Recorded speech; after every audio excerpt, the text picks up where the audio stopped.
పార్టీకి మన రాష్ట్రానికి సంబంధించిన నేతలు మరీ ముఖ్యంగా పురంధరేశ్వరి గారు ఈ రోజున కామెంట్ చేస్తున్నారు. ఆవిడ కాంగ్రెస్ని ఏపీలోకి రానివ్వము, లేకపోతే వాళ్ళకి క్షమాపణ చెప్పి రావాలి, ఇలాంటి మాటలు వారికి హక్కు లేదు అని చెప్పని మాట్లాడుతున్నారు.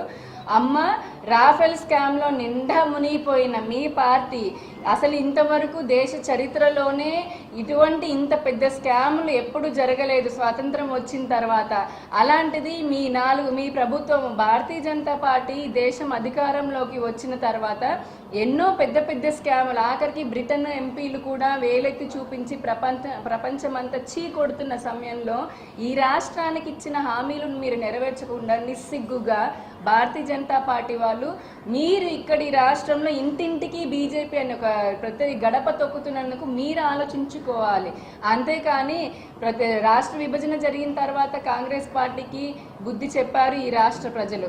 కానీ ఇప్పుడు మీరు హామీ ఇచ్చి నేను ప్రత్యేక హోదాతో పాటు 17 అంశాలు మీకు నెరవేరుస్తాను, 5 కోట్ల మందికి పార్లమెంటు సాక్షిగా మాట ఇచ్చి తప్పిన తర్వాత కూడా ఇప్పటికీ కూడా మీరు ఇలాంటి అసత్య ప్రచారాలతో ఏ మొహం పెట్టుకొని ఇంటింటికి బీజేపీ అని వెళ్తారన్నది ఆ ప్రజలందరూ అడుగుతున్నారు. అది మీకు భారతీయ జనతా పార్టీ వాళ్ళకే తెలియాలి. ఇంకొక పక్క తెలుగుదేశం పార్టీ మొదటి నుంచి చెప్తూనే వచ్చాము, అటు తెలంగాణలో టీఆర్ఎస్కి బీజేపీకి లోపాయికార సంబంధం ఉంది, అలాగనే ఇక్కడ ఆంధ్రప్రదేశ్లో భారతీయ జనతా పార్టీ, జనసేన, వైసీపీ వీళ్ళందరికీ లోపాయికార సంబంధాలు ఉన్నాయని చెబుతూనే వచ్చాము. మా మాట అప్పుడు ఎవరూ పట్టించుకోలేదు. పార్టీకి మన రాష్ట్రానికి సంబంధించిన నేతలు మరీ ముఖ్యంగా పురంధరేశ్వరి గారు ఈ రోజున కామెంట్ చేస్తున్నారు. ఆవిడ కాంగ్రెస్ని ఏపీలోకి రానివ్వము, లేకపోతే వాళ్ళకి క్షమాపణ చెప్పి రావాలి, ఇలాంటి మాటలు వారికి హక్కు లేదు అని చెప్పని మాట్లాడుతున్నారు.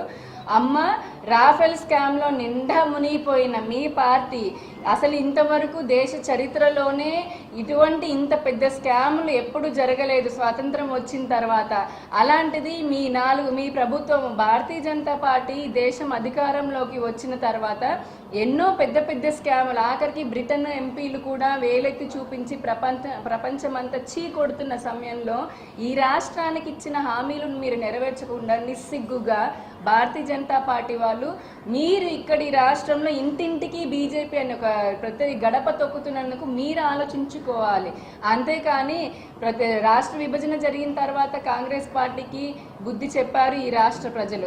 కానీ ఇప్పుడు మీరు హామీ ఇచ్చి నేను ప్రత్యేక హోదాతో పాటు 17 అంశాలు మీకు నెరవేరుస్తాను, 5 కోట్ల మందికి పార్లమెంటు సాక్షిగా మాట ఇచ్చి తప్పిన తర్వాత కూడా ఇప్పటికీ కూడా మీరు ఇలాంటి అసత్య ప్రచారాలతో ఏ మొహం పెట్టుకొని ఇంటింటికి బీజేపీ అని వెళ్తారన్నది ఆ ప్రజలందరూ అడుగుతున్నారు. అది మీకు భారతీయ జనతా పార్టీ వాళ్ళకే తెలియాలి.